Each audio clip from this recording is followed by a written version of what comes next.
ಅಕಾಡೆಮಿಗೆ ಸ್ವಾಗತ. ನೀವೇನಾದರೂ ಸರ್ಕಾರಿ ಹುದ್ದೆಯನ್ನ ಹುಡುಕ್ತಾ ಇದ್ದೀರಾ? ನಿಮಗೋಸ್ಕರ ತಾಲೂಕ್ ಪಂಚಾಯತ್ ಅವರು ಹೊಸ ನೋಟಿಫಿಕೇಶನ್ನ ಪ್ರಕಟಿಸಿದ್ದಾರೆ. ಇದು ಯಾವ ಹುದ್ದೆ, ಹೇಗೆ ಅರ್ಜಿಯನ್ನ ಹಾಕೋಬೇಕು, ವಯೋಮಿತಿ, ಡೀಟೇಲ್ಸ್, ಎಜುಕೇಶನ್, ಕ್ವಾಲಿಫಿಕೇಶನ್ ಇದೆಲ್ಲದರ ಬಗ್ಗೆ ಸಂಪೂರ್ಣ ಮಾಹಿತಿಯನ್ನು ನಿಮಗೆ ತಿಳಿಸ್ಕೊಡ್ತೀವಿ. ವಿಡಿಯೋನ ಕೊನೆ ತನಕ ನೋಡಿ. ವಿಡಿಯೋ ಶುರು ಮಾಡೋಕ್ಕೂ ಮುಂಚೆ ಇನ್ನೂ ನಮ್ಮ ಚಾನಲ್ನ ಸಬ್ಸ್ಕ್ರೈಬ್ ಆಗಿಲ್ಲ ಅಂದರೆ ಇವಾಗಲೇ ಆ ಸಬ್ಸ್ಕ್ರೈಬ್ ಬಟನ್ನ ಪ್ರೆಸ್ ಮಾಡಿರಿ. ಪ್ರತಿದಿನನೂ ಗೌರ್ಮೆಂಟ್ ಜಾಬ್ ಡೀಟೇಲ್ಸ್ ನಿಮಗೆ ತಲುಪಿಸ್ತೀವಿ, ಒಂದು ದಿವಸನೂ ಮಿಸ್ ಮಾಡೋದಿಲ್ಲ. ಹಾಗೆ ಅದರ ಪಕ್ಕದಲ್ಲಿರೋ ಬೆಲ್ಲೈಕನ್ನ ಕೂಡ ಪ್ರೆಸ್ ಮಾಡಿ. ವಿಡಿಯೋ ಅಪ್ಲೋಡ್ ಆಗಿದ ತಕ್ಷಣ ನಿಮಗೆ ನೋಟಿಫಿಕೇಶನ್ ಬರುತ್ತೆ, ಆದಷ್ಟು ಬೇಗ ಅರ್ಜಿಯನ್ನು ಹಾಕಬಹುದು. ಇವಾಗ ವಿಡಿಯೋನ ಶುರು ಮಾಡೋಣ. ತಾಲೂಕ್ ಪಂಚಾಯಿತಿ ಅಡಿಯಲ್ಲಿ ಬರುವಂತಹ ಕರ್ನಾಟಕ KSRLPS ಅಂದರೆ Karnataka state rural livelihood promotion ಸೊಸೈಟಿನವರು ಹುದ್ದೆಗಳಿಗೆ ಅರ್ಜಿಯನ್ನ ಕರೆದಿದ್ದಾರೆ. ಉದ್ಯೋಗ ಸ್ಥಳ ಕೊಪ್ಪಳ, ಕರ್ನಾಟಕ. 6 ಹುದ್ದೆ ಖಾಲಿ ಇದೆ. ಸ್ಯಾಲ್ರಿ ಎಷ್ಟಿರುತ್ತೆ ಅಂತ ಹೇಳಿ ಅವರು ನೋಟಿಫಿಕೇಶನ್ ನಲ್ಲಿ ಮೆನ್ಷನ್ ಮಾಡಿರೋದಿಲ್ಲ. ನೀವು ಕೂಡ ಒಂದ್ಸಲ ನೋಟಿಫಿಕೇಶನ್ ನ ನೋಡ್ಕೊಳ್ಳಿ, ನಿಮಗೂ ಕೂಡ ಗೊತ್ತಾಗುತ್ತೆ. ನೆಕ್ಸ್ಟ್ ಯಾವ್ಯಾವ ಹುದ್ದೆ ಎಷ್ಟೆಷ್ಟು ಖಾಲಿ ಇದೆ ಅನ್ನೋದನ್ನ ತಿಳಿಸ್ಕೊಡ್ತಾ ಇದ್ದೀನಿ. ಆಫೀಸ್ ಅಸಿಸ್ಟೆಂಟ್ ಹುದ್ದೆ 1 ಖಾಲಿ ಇದೆ. ಕ್ಲಸ್ಟರ್ ಸೂಪರ್ವೈಸರ್ ಸ್ಕಿಲ್ ಹುದ್ದೆ 1, ಬ್ಲಾಕ್ ಮ್ಯಾನೇಜರ್ ಫಾರ್ಮ್ ಲೈವ್ಲಿಹುಡ್ಸ್ ಹುದ್ದೆ 2 ಖಾಲಿ ಇದೆ. ಜಿಲ್ಲಾ ಮ್ಯಾನೇಜರ್ ಹುದ್ದೆ 1 ಮತ್ತೆ ತಾಲೂಕ್ ಪ್ರೋಗ್ರಾಮ್ ಮ್ಯಾನೇಜರ್ ಹುದ್ದೆ 1 ಖಾಲಿ ಇರುತ್ತೆ. ಟೋಟಲ್ 6 ಹುದ್ದೆ ಖಾಲಿ ಇದೆ. ನೆಕ್ಸ್ಟ್ ಇದಕ್ಕೆ ವಯೋಮಿತಿಯ ಡೀಟೇಲ್ಸ್ನ ನೋಡೋದಾದ್ರೆ ಯಾವ ಹುದ್ದೆಗೂ ಕೂಡ ವಯೋಮಿತಿ ಮೆನ್ಷನ್ ಮಾಡಿರೋದಿಲ್ಲ. ಆದರೆ ತಾಲೂಕ್ ಪ್ರೋಗ್ರಾಮ್ ಮ್ಯಾನೇಜರ್ ಹುದ್ದೆಗೆ ಮಾತ್ರ ಮ್ಯಾಕ್ಸಿಮಮ್ 45 ವರ್ಷದವ್ರ ತನಕನೂ ಅರ್ಜಿಯನ್ನ ಹಾಕೋಬಹುದು. ಇನ್ನಿತರೆ ಯಾವ ಹುದ್ದೆಗೂ ಕೂಡ ಎಷ್ಟು ವಯೋಮಿತಿಯಿಂದ ಇರೋರು ಹಾಕೋಬಹುದು ಅಂತ ಹೇಳಿ ಅವರು ನೋಟಿಫಿಕೇಶನ್ ನಲ್ಲಿ ಮೆನ್ಷನ್ ಮಾಡಿಲ್ಲ. ನೆಕ್ಸ್ಟ್ ನೀವು ಅಪ್ಲಿಕೇಶನ್ ಶುಲ್ಕ ಅಂದ್ರೆ ಅರ್ಜಿ ಫೀ ಅಂತ ಏನು ಹೇಳ್ತೀವಲ್ಲ, ಅದು ಎಷ್ಟಿದೆ ಅಂತ ನೋಡಿದ್ರೆ ಯಾವುದೇ ರೀತಿಯ ಅರ್ಜಿ ಶುಲ್ಕವನ್ನು ಅವರು ಇಟ್ಟಿರೋದಿಲ್ಲ. ಉಚಿತವಾಗಿ ಅರ್ಜಿಯನ್ನ ಹಾಕೋಬಹುದು. ಎಲ್ಲ ಕ್ಯಾಟಗರಿಯವರಿಗೂ ಕೂಡ ಉಚಿತವಾಗಿ ಅರ್ಜಿ ಹಾಕೋಬಹುದು. ಸೆಲೆಕ್ಷನ್ ಪ್ರೋಸೆಸ್ನ ವಿವರ ತಿಳ್ಕೊಳ್ಳೋದಾದ್ರೆ ರಿಟರ್ನ್ ಟೆಸ್ಟ್ ಅಂದ್ರೆ ಲಿಖಿತ ಪರೀಕ್ಷೆ ಇರುತ್ತೆ, ಅದಾದ ನಂತರ ಇಂಟರ್ವ್ಯೂ ಇರುತ್ತೆ. ಇದಿಷ್ಟು ಸೆಲೆಕ್ಷನ್ ಪ್ರೋಸೆಸ್ನ ವಿವರ. ನೆಕ್ಸ್ಟ್ ನಿಮಗೆ ಅರ್ಜಿಯನ್ನ ಹೇಗೆ ಹಾಕೊಳ್ಳೋದು ಅನ್ನೋದನ್ನು ತಿಳಿಸ್ಕೊಡ್ತೀನಿ. ಅದಕ್ಕಿಂತ ಮುಂಚೆ ನೀವಿನ್ನೂ ನಮ್ಮ ವಿಡಿಯೋಗೆ ಲೈಕ್ ಮಾಡಿಲ್ಲ ಅಂದ್ರೆ ಲೈಕ್ ಬಟನ್ ದಯವಿಟ್ಟು ಪ್ರೆಸ್ ಮಾಡಿ. ನೀವು ಲೈಕ್ ಮಾಡಿದಾಗ ಹಲವಾರು ಜನರಿಗೆ ಈ ವಿಡಿಯೋ ತಲುಪುತ್ತೆ. ಮತ್ತೆ ನೀವು ಏನಾದರೂ ಒಂದು ದಯವಿಟ್ಟು ಕಮೆಂಟ್ ಮಾಡಿ. ನೀವು ಕಮೆಂಟ್ ಮಾಡಿದಾಗ ವಿಡಿಯೋ ರೀಚ್ ಸ್ವಲ್ಪ ಜಾಸ್ತಿ ಆಗುತ್ತೆ. ಅದಕ್ಕೋಸ್ಕರ ಎಮೋಜಿನೋ ಲೈಕ್ ಬಟನೋ ಅಥವಾ ಏನೋ ಒಂದು ಡಾಟೋ ಏನಾದರೂ ಒಂದು ಕಮೆಂಟ್ ಮಾಡಿ. ನೆಕ್ಸ್ಟ್ ನಿಮಗೇನಾದರೂ ಗೊತ್ತಿರಲಿಲ್ಲ ಅಥವಾ ಹೊಸ ವೀಕ್ಷಕರಾಗಿದ್ರೆ ತಿಳಿಸ್ಕೊಡ್ತಾ ಇದ್ದೀನಿ. ವೆಬ್ಸೈಟ್ನ ಶುರು ಮಾಡಿದ್ದೀವಿ. ಯಾವ ವೆಬ್ಸೈಟ್ ಅಂತ ಕೇಳ್ತಾ ಇದ್ದೀರಾ? ನಮ್ಮದೇ ವೆಬ್ಸೈಟ್ ಕಣ್ರಿ, prgovernmentjobs.com ಅಂತ ಹೇಳಿ. ಅಂದರೆ prgovtjobs.com ಅಂತ ಹೇಳಿ ನಿಮಗೆ ಹೊಸ ವೆಬ್ಸೈಟ್ನ ಕ್ರಿಯೇಟ್ ಮಾಡಿದ್ದೀವಿ. ಇದರ ಲಿಂಕು ಡಿಸ್ಕ್ರಿಪ್ಷನ್ ಮತ್ತೆ ಕಮೆಂಟ್ ಬಾಕ್ಸ್ನಲ್ಲಿ ಕೊಟ್ಟಿದ್ವಿ. ಏನಕ್ಕೆ ವೆಬ್ಸೈಟ್ ಕ್ರಿಯೇಟ್ ಮಾಡಿದ್ದೀವಿ ಅಂದರೆ ಯೂಟ್ಯೂಬ್ನಲ್ಲಿ 2 ರಿಂದ 3 ಜಾಬ್ ಡೀಟೇಲ್ಸ್ ತಿಳಿಸ್ಕೊಡ್ಬೋದು ಪ್ರತಿದಿನಕ್ಕೆ. ಆದರೆ ವೆಬ್ಸೈಟ್ ಕ್ರಿಯೇಟ್ ಮಾಡಿದರೆ ಪ್ರತಿದಿನಕ್ಕೆ ಹಲವಾರು ಜಾಬ್ ಡೀಟೇಲ್ಸ್ನ ತಿಳಿಸ್ಕೊಡ್ಬೋದು ಅಂತೇಳಿ ಕ್ರಿಯೇಟ್ ಮಾಡಿದ್ವಿ. ಇದನ್ನ ಸದುಪಯೋಗ ಪಡಿಸ್ಕೊಳ್ಳಿ. ಅದರ ಕಮೆಂಟ್ ಬಾಕ್ಸು ಅಥವಾ ಡಿಸ್ಕ್ರಿಪ್ಷನ್ ಇಂದ ಕ್ಲಿಕ್ ಮಾಡಿದ್ರೆ ಈ ರೀತಿ ಒಂದು ಪೇಜ್ ಓಪನ್ ಆಗುತ್ತೆ ನಮ್ಮ ವೆಬ್ಸೈಟ್ದು. ಇಲ್ಲಿ ಕರ್ನಾಟಕ ಗೌರ್ಮೆಂಟ್ ಜಾಬ್ಸು, ಇಲ್ಲಿ central government 10th pass 12th pass degree jobs, ಈ ಥರ ಹಲವಾರು ಕೆಟಗರಿಯ ಜಾಬ್ಸ್ ಇದೆ. ನಿಮ್ಮ ಎಜುಕೇಷನ್ ಕ್ವಾಲಿಫಿಕೇಷನ್ಗೆ ಯಾವ್ದು ಸೂಟ್ ಆಗುತ್ತೆ ನೋಡಿ ಅದನ್ನು ಕ್ಲಿಕ್ ಮಾಡ್ಕೊಳ್ಳಿ.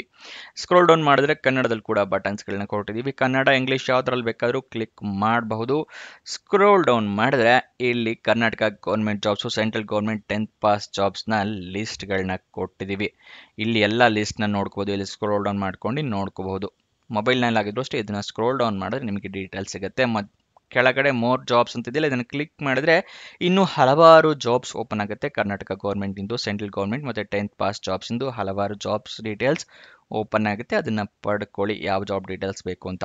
ಆದರೆ ನೀವು ಕೇಳ್ಬೋದು, ಈ ವೆಬ್ಸೈಟ್ನಲ್ಲಿ ಜಾಬ್ ಡೀಟೇಲ್ಸ್ ಅಪ್ಲೋಡ್ ಆಗಿದ ತಕ್ಷಣ ನಿಮಗೆ ಹೇಗೆ ಗೊತ್ತಾಗುತ್ತೆ ಅಂತ ಹೇಳಿದ್ರೆ, ನಾವು ನಿಮಗೆ ವಾಟ್ಸಪ್ ಮತ್ತು ಟೆಲಿಗ್ರಾಮ್ ಚಾನಲ್ನಿಂದ ಲಿಂಕ್ನ ಪ್ರೊವೈಡ್ ಮಾಡ್ತೀವಿ. ಸೊ ಅದನ್ನು ಫಾಲೋ ಮಾಡಿ. ಡಿಸ್ಕ್ರಿಪ್ಷನ್ನು ಮತ್ತು ಕಮೆಂಟ್ ಬಾಕ್ಸ್ನಲ್ಲಿ ಈ ಸೋಷಿಯಲ್ ಮೀಡಿಯಾ ಚಾನಲ್ಸ್ನ ಲಿಂಕ್ ಕೊಟ್ಟಿದ್ದೀನಿ ಡಿಸ್ಕ್ರಿಪ್ಷನ್ನಲ್ಲಿ. ಅಲ್ಲಿಂದ ಕ್ಲಿಕ್ ಮಾಡಿದ್ರೆ ನೀವು ಟೆಲಿಗ್ರಾಮ್ನ ಜಾಯ್ನ್ ಆಗ್ಬೋದು. ಅಲ್ಲಿಂದನೇ ಕ್ಲಿಕ್ ಮಾಡಿ ವಾಟ್ಸಪ್ ಚಾನಲ್ನ ಕೂಡ ಜಾಯ್ನ್ ಆಗ್ಬೋದು.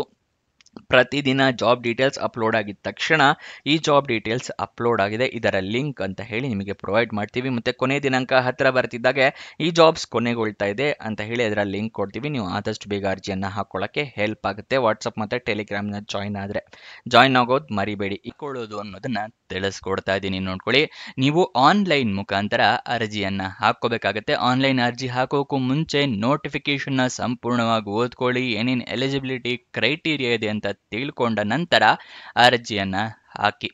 ನೆಕ್ಸ್ಟ್, ಆನ್ಲೈನ್ ಅರ್ಜಿಯಲ್ಲಿ ನಿಮ್ಮ ಇಮೇಲ್ ಐ ಡಿ, ಮೊಬೈಲ್ ನಂಬರ್ನ ಕರೆಕ್ಟಾಗಿ ಮೆನ್ಷನ್ ಮಾಡಬೇಕು. ನಿಮಗೇನಾದರೂ ಕೆಲಸ ಸಿಕ್ಕಿದ್ರೆ ಇಮೇಲ್ ಅಥವಾ SMS ಮುಖಾಂತರ ಅವರು ಕನ್ಫರ್ಮ್ ಮಾಡ್ತಾರೆ, ಅದಕ್ಕೋಸ್ಕರ. ನೆಕ್ಸ್ಟ್, ಯಾವ್ಯಾವ ಡಾಕ್ಯುಮೆಂಟ್ಸ್ನ ರೆಡಿ ಇಟ್ಕೋಬೇಕು ಅಂತ ಹೇಳ್ತಾ ಇದ್ದೀನಿ. ಮೊದಲನೆಯದಾಗಿ ID ಪ್ರೂಫ್ ಬೇಕಾಗುತ್ತೆ. ಅಂದರೆ ಆಧಾರ್ ಕಾರ್ಡ್, ವೋಟರ್ ID ಅಥವಾ ಪಾನ್ ಕಾರ್ಡ್ ಈ ಥರ ಫೋಟೋ ಇರುವಂತಹ ID ಪ್ರೂಫ್ ಬೇಕು. ನೆಕ್ಸ್ಟ್, ಎಜುಕೇಷನ್ ಕ್ವಾಲಿಫಿಕೇಷನ್ಗೆ ನಿಮ್ಮ ಮಾರ್ಕ್ಸ್ ಕಾರ್ಡು, ಸರ್ಟಿಫಿಕೇಟ್ಸು ಎಲ್ಲ ಇಟ್ಕೊಂಡಿರಿ.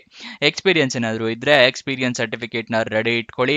ನೆಕ್ಸ್ಟ್, ಪಾಸ್ಪೋರ್ಟ್ ಸೈಜ್ ಫೋಟೋ ಬೇಕಾಗುತ್ತೆ. ಇದಿಷ್ಟು ಯಾವ್ಯಾವ ಡಾಕ್ಯುಮೆಂಟ್ಸ್ ಅನ್ನೋದರ ವಿವರ. ನೆಕ್ಸ್ಟ್, ಅಪ್ಲಿಕೇಶನ್ನ ಲಿಂಕ್ ಕೂಡ ನಿಮಗೆ ಪ್ರೊವೈಡ್ ಮಾಡ್ತೀವಿ, ವಿಡಿಯೋನ ಫುಲ್ ನೋಡಿ. ಅಪ್ಲಿಕೇಶನ್ನಲ್ಲಿ ಎಲ್ಲ ಡೀಟೇಲ್ಸ್ ಕರೆಕ್ಟ್ ಇದೆಯಾ ಅಂತ ಹೇಳಿ ಚೆಕ್ ಮಾಡ್ಕೊಂಡು ನಂತರನೇ ಸಬ್ಮಿಟ್ ಬಟನ್ನ ಕ್ಲಿಕ್ ಮಾಡಿ. ಸಬ್ಮಿಟ್ ಮಾಡಿದ ನಂತರ ತಿದ್ದುಪಡಿಗೆ ಅವಕಾಶ ಇರೋದಿಲ್ಲ. ಸಬ್ಮಿಟ್ ಮಾಡಿ ಆದಮೇಲೆ ಅಪ್ಲಿಕೇಶನ್ ನಂಬರ್ ಅಥವಾ ರೆಫರೆನ್ಸ್ ನಂಬರ್ ಈ ಥರ ಏನಾದರೂ ಬಂದರೆ ಅದನ್ನು ಬರೆದಿಟ್ಕೊಳ್ಳಿ, ನಿಮ್ಮ ಫ್ಯೂಚರ್ ರೆಫರೆನ್ಸ್ಗೆ ಬೇಕಾಗುತ್ತೆ.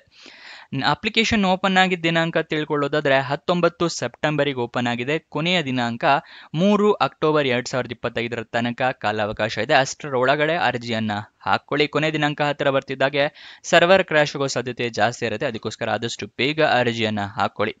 ನೆಕ್ಸ್ಟ್, ನಿಮಗೆ ಅಪ್ಲಿಕೇಶನ್ ಮತ್ತು ನೋಟಿಫಿಕೇಶನ್ ಎರಡಕ್ಕೂ ಕೂಡ ಸೇಮ್ ಲಿಂಕ್ ಆಗಿರುತ್ತೆ. ನಿಮಗೆ ಇದರ ಲಿಂಕ್ ಕೊಡ್ತೀನಿ ಅನ್ನಲ್ಲ, ಡಿಸ್ಕ್ರಿಪ್ಷನ್ ಮತ್ತು ಕಮೆಂಟ್ ಬಾಕ್ಸ್ನಲ್ಲಿ ಎರಡನೆಯ ಲಿಂಕನ್ನು ಕ್ಲಿಕ್ ಮಾಡಿದ್ರೆ ಈ ತಾಲೂಕ್ ಪಂಚಾಯತಿ ಜಾಬ್ ಡೀಟೇಲ್ಸ್ ಫುಲ್ ಓಪನ್ ಆಗುತ್ತೆ. ಇದರಲ್ಲಿ ಸ್ಕ್ರೋಲ್ ಡೌನ್ ಮಾಡಿ ಫುಲ್ ಕೆಳಗಡೆ ಬಂದರೆ apply online and official notification ಅಂತಿದೆಯಲ್ಲ, ಇದನ್ನು ಕ್ಲಿಕ್ ಮಾಡಿ ನಿಮಗೆ ಈ ಥರ ಓಪನ್ ಆಗುತ್ತೆ. ನೀವು ಯಾವ ಹುದ್ದೆಗೆ ಅರ್ಜಿಯನ್ನು ಹಾಕೋಬೇಕು ಅಂತ ಇದ್ದೀರಾ ಆ ಜಾಬ್, ಈಗ ಆಫೀಸ್ ಅಸಿಸ್ಟೆಂಟ್ ಹುದ್ದೆಗೆ ಅರ್ಜಿಯನ್ನು ಹಾಕೋಬೇಕು ಅಂದರೆ ಇಲ್ಲಿ ವ್ಯೂ ಬಾರ್ ಅಪ್ಲೈ ಅಂತಿದೆಯಲ್ಲ, ಇದನ್ನು ಕ್ಲಿಕ್ ಮಾಡಿ. ಇದನ್ನು ಕ್ಲಿಕ್ ಮಾಡಿದಾಗ ನಿಮಗೆ ಇಲ್ಲಿ ಎಲಿಜಿಬಿಲಿಟಿ ಕ್ರೈಟೀರಿಯಾ ಎಲ್ಲ ತೋರಿಸುತ್ತೆ, ಇಲ್ಲಿ ಲಾಸ್ಟ್ ಡೇಟ್ ಇರುತ್ತೆ. ಅದಾದ ನಂತರ ಅಪ್ಲೈ ಆನ್ಲೈನ್ ಕೊಟ್ಟರೆ ನಿಮಗೆ ಈ ರೀತಿ ಪೇಜ್ ಬರುತ್ತೆ. ಇಮೇಲ್ ID, ಪಾಸ್ವರ್ಡ್ ಕೊಡಬೇಕು. ನೀವೇನಾದರೂ ಮುಂಚೆ ಅಕೌಂಟ್ ಇರಲಿಲ್ಲ ಅಂತ ಹೇಳಿದ್ರೆ ಅಕೌಂಟ್ನ ಕ್ರಿಯೇಟ್ ಮಾಡಬೇಕಾಗುತ್ತೆ. ಕ್ರಿಯೇಟ್ ಅನ್ ಅಕೌಂಟ್ ಅಂತಿದೆಯಲ್ಲ, ಅದನ್ನು ಕ್ರಿಯೇಟ್ ಮಾಡಿ. ನಿಮಗೆ ಅಕೌಂಟನ್ನು ಕ್ರಿಯೇಟ್ ಮಾಡೋದ್ರಿಂದ ಹಿಡಿದು ಅಪ್ಲಿಕೇಶನ್ ಕೊನೆಯ ಸ್ಟೆಪ್ ತನಕ ಎಲ್ಲದರಲ್ಲಿ ವಿಡಿಯೋನ ಮುಂಚೆ ಮಾಡಿದ್ವಿ, ಅದರ ಲಿಂಕು ನಿಮಗೆ ಡಿಸ್ಕ್ರಿಪ್ಷನ್ನು ಮತ್ತು ಕಮೆಂಟ್ ಬಾಕ್ಸ್ನಲ್ಲಿ ಕೊಟ್ಟಿದ್ದೀನಿ. ಮತ್ತು ಇವಾಗ ಐ ಬಟನ್ನಲ್ಲೂ ಕೂಡ ಕಾಣ್ತಾ ಇದೆ ನೋಡಿ, ಅಲ್ಲಿಂದ ಕ್ಲಿಕ್ ಮಾಡಿ ಆ ಸಂಪೂರ್ಣ ಡೆಮೋ ವಿಡಿಯೋನ ನೋಡ್ಕೊಳ್ಳಿ, ಹೇಗೆ ಅರ್ಜಿಯನ್ನು ಹಾಕ್ಕೊಳ್ಳೋದು ಅಂತ ಹೇಳಿ. ಓಕೆನಾ? ಇವಾಗ ಅಫಿಷಿಯಲ್ ವೆಬ್ಸೈಟ್ ಅಡ್ರೆಸ್ ಬೇಕು ಅಂತ ಹೇಳಿದರೆ jobs.ksrlps.karnataka.gov.in ಇದು ಅಫಿಷಿಯಲ್ ವೆಬ್ಸೈಟ್ನ ಅಡ್ರೆಸ್ ಆಗಿದೆ. ನೆಕ್ಸ್ಟ್, ಇದಕ್ಕೆ ಎಜುಕೇಷನ್ ಕ್ವಾಲಿಫಿಕೇಷನ್ ಏನು ಮಾಡಿರಬೇಕು ಮತ್ತು ಎಕ್ಸ್ಪೀರಿಯನ್ಸ್ ಏನಾದರೂ ಕೇಳಿದ್ದಾರೆ ಅದನ್ನೋದ್ರ ಬಗ್ಗೆ ತಿಳಿಸ್ಕೊಡ್ತಾ ಇದ್ದೀನಿ. ಆಫೀಸ್ ಅಸಿಸ್ಟೆಂಟ್ ಹುದ್ದೆಗೆ ಯಾವುದೇ ಗ್ರಾಜ್ಯುಯೇಟ್ ಆಗಿದ್ರೂ ಅರ್ಜಿಯನ್ನು ಹಾಕಬಹುದು, ಆದರೆ 3 ವರ್ಷಗಳ ಕಾಲ ನಿಮಗೆ ಎಕ್ಸ್ಪೀರಿಯನ್ಸ್ ಇರಬೇಕಾಗುತ್ತೆ. ರಿಲೆವೆಂಟ್ ಫೀಲ್ಡ್ ಅಂದರೆ ಯಾವ ಜಾಬ್ಗೆ ಅರ್ಜಿ ಹಾಕ್ತಿರಲ್ಲ ಅದೇ ಜಾಬ್ನಲ್ಲಿ ನಿಮಗೆ ಎಕ್ಸ್ಪೀರಿಯನ್ಸ್ ಇರಬೇಕಾಗುತ್ತೆ. ಕ್ಲಸ್ಟರ್ ಸೂಪರ್ವೈಸರ್ ಸ್ಕಿಲ್ ಹುದ್ದೆಗೆ ಯಾವುದೇ ಗ್ರಾಜ್ಯುಯೇಟ್ ಆಗಿದ್ರೂ ಅರ್ಜಿಯನ್ನು ಹಾಕಬಹುದು, 3 ವರ್ಷಗಳ ಕಾಲ ರಿಲೆವೆಂಟ್ ಎಕ್ಸ್ಪೀರಿಯನ್ಸ್ನ ಕೇಳಿದ್ದಾರೆ. ಬ್ಲಾಕ್ ಮ್ಯಾನೇಜರ್ ಹುದ್ದೆಗೆ MSc ಅಗ್ರಿಕಲ್ಚರ್ ಆಗಿದ್ರೆ 1 ವರ್ಷಗಳ ಕಾಲ ಎಕ್ಸ್ಪೀರಿಯನ್ಸ್ ಕೇಳಿದ್ದಾರೆ. BSc ಅಗ್ರಿಕಲ್ಚರ್ ಆಗಿದ್ರೆ 3 ವರ್ಷಗಳ ಕಾಲ ಎಕ್ಸ್ಪೀರಿಯನ್ಸ್ನ ಕೇಳಿದ್ದಾರೆ. ಅಥವಾ ಯಾವುದೇ ಮಾಸ್ಟರ್ ಡಿಗ್ರಿ ಆಗಿದ್ರೂ ಕೂಡ ನೀವು ಅರ್ಜಿಯನ್ನು ಹಾಕಬಹುದು, ಆದರೆ ಅಂಥವರಿಗೆ 5 ವರ್ಷಗಳ ಕಾಲ ಎಕ್ಸ್ಪೀರಿಯನ್ಸ್ನ ಕೇಳಿದ್ದಾರೆ. ಜಿಲ್ಲಾ ಮ್ಯಾನೇಜರ್ ಹುದ್ದೆಗೆ MSc ಅಗ್ರಿಕಲ್ಚರ್ ಆದವರಿಗೆ 2 ವರ್ಷಗಳ ಕಾಲ ಎಕ್ಸ್ಪೀರಿಯನ್ಸ್ ಕೇಳಿದ್ದಾರೆ. BSc ಅಗ್ರಿಕಲ್ಚರ್ ಆಗಿದ್ದರೆ 4 ವರ್ಷಗಳ ಕಾಲ ಎಕ್ಸ್ಪೀರಿಯನ್ಸ್ ಕೇಳಿದ್ದಾರೆ. ಯಾವುದೇ ಮಾಸ್ಟರ್ ಡಿಗ್ರಿ ಆಗಿದ್ರೂ ಕೂಡ ಅರ್ಜಿ ಹಾಕೋಬಹುದು, ಆದರೆ ಅಂಥವರಿಗೆ 7 ವರ್ಷಗಳ ಕಾಲ ಎಕ್ಸ್ಪೀರಿಯನ್ಸ್ನ ಕೇಳಿದ್ದಾರೆ. ತಾಲೂಕ್ ಪ್ರೋಗ್ರಾಮ್ ಮ್ಯಾನೇಜರ್ ಹುದ್ದೆಗೆ full time post graduate degree complete ಮಾಡಿರಬೇಕು ಅಥವಾ PG ಡಿಪ್ಲೊಮೊ ಕಂಪ್ಲೀಟ್ ಮಾಡಿರೋರು ಕೂಡ ಅರ್ಜಿಯನ್ನು ಹಾಕೋಬಹುದು, ಆದರೆ ಅಂಥವರಿಗೆ 5 ವರ್ಷಗಳ ಕಾಲ ಎಕ್ಸ್ಪೀರಿಯನ್ಸ್ನ ಕೇಳಿದ್ದಾರೆ. ನೆಕ್ಸ್ಟ್, ಯಾರ್ಯಾರಿಗೆ ಪ್ರಿಫರೆನ್ಸ್ ಕೊಡ್ತಾರೆ ತಾಲೂಕ್ ಪ್ರೋಗ್ರಾಮ್ ಮ್ಯಾನೇಜರ್ ಹುದ್ದೆಗೆ ಅಂತ ಹೇಳಿದ್ರೆ, ಯಾರಿಗೆ 1 ವರ್ಷಗಳ ಕಾಲ ಎಕ್ಸ್ಪೀರಿಯನ್ಸ್ ಇರುತ್ತಲ್ಲ ತಾಲೂಕ್ ಮಿಷನ್ ಮ್ಯಾನೇಜರ್ ಹುದ್ದೆಯಲ್ಲಿ ಅಂಥವರಿಗೆ, ಅಥವಾ 2 ವರ್ಷಗಳ ಕಾಲ ಕ್ಲಸ್ಟರ್ ಸೂಪರ್ವೈಸರ್ ಹುದ್ದೆಯಲ್ಲಿ ಎಕ್ಸ್ಪೀರಿಯನ್ಸ್ ಇರುತ್ತಲ್ಲ ಅಂಥವರಿಗೆ ಪ್ರಿಫರೆನ್ಸ್ನ ಕೊಡಲಾಗುತ್ತೆ ಅಂತ ಹೇಳಿ ಅವರು ಮೆನ್ಷನ್ ಮಾಡಿದ್ದಾರೆ. ನೋಟಿಫಿಕೇಶನ್ ಓದ್ಕೊಳ್ಳಿ, ಇದೆಲ್ಲ ಡೀಟೇಲ್ಸ್ ಅಲ್ಲಿ ಕೂಡ ಕೊಟ್ಟಿದ್ದಾರೆ.